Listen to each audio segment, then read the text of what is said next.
O, may plano ka bang magtayo ng sari-sari store someday? Kung gusto mong maging supermarket, ito in the future, aba, oo naman. Bakit naman? Sino ba tatanggi na gustong umasenso? Ang sari-sari store ay isa sa pinakasimpleng model ng laganap sa bansa. Madaling patakbuhin, kasi kahit sa bahay lang, magbukas ka lang ng pwesto, pwede ka na mag-umpisa. Pero paano ba talaga mapapansin at mapapabilis ang pag-asenso ng iyong sari-sari store para maging mini store, para maging mini grocery, para maging supermarket in the future? Number 1, tip ko po sa inyo, be creative. Kadalasan po sa mga tindahan, halo-halo po mga produkto. Pagkatapos po magkakatabi pa kayo, di ba? Ang daming kompetisyon. Tuloy, naguguluhan po ang mga mili kung saan titingin.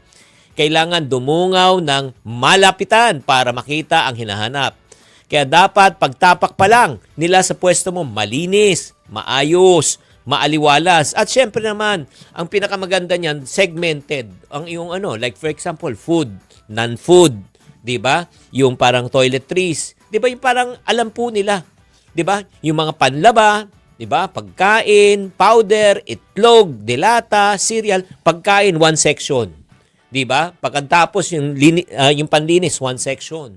Yung pampaligo, one section. Shampoo, conditioner, bath soap. Kaya nga, pag titignan po ng tao, madaling piliin. Number 2, kumplintuhin po ang inventory. May sabon ba kayo? Delata o kaya naman po, wala namang laman. Syempre naman, mahirap po naman na mamili. O kung wala ka namang ibebenta. Kaya wag natin umabot sa parang umaabot sa punto na kailangan mo na talagang magsara. Oo.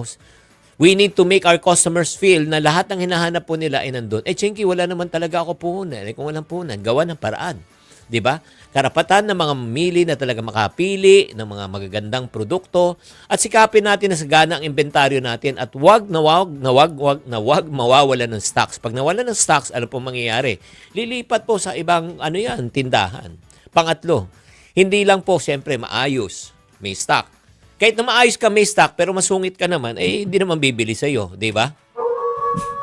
Kaya kailangan po provide customer service. Tatuhin natin mga customers natin na parang kaibigan. Suki, pasok mga suki.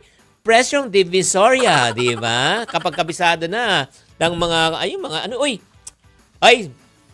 ito lang para dumami po yung nyo. Pogi, lika, dito ka nang bumili. Ganda, dito ka nang bumili, di ba? Yung mga, kaya nga, gustong ko pumunta ng palengke kasi nagiging pogi ako Oo, pumapogi po ako. Kasi tawag sa akin parati pogi Oo. Matatansya po natin, di ba, kung ano po yung personality ng tao. And the minute we can provide yung serbisyo, friendly tayo, nakipagkwentuhan tayo, nako, maniwala ka. Babalik ng tindahan yan para makimarites. Sa totoo lang, minsan nga, pumupunta nga sila doon para hindi bumili, kundi makipagkwentuhan lang. Diba? Habang kwentuhan mo, bili ka na. Okay lang, wag lang tayo magkwentuhan, bumili ka naman dito.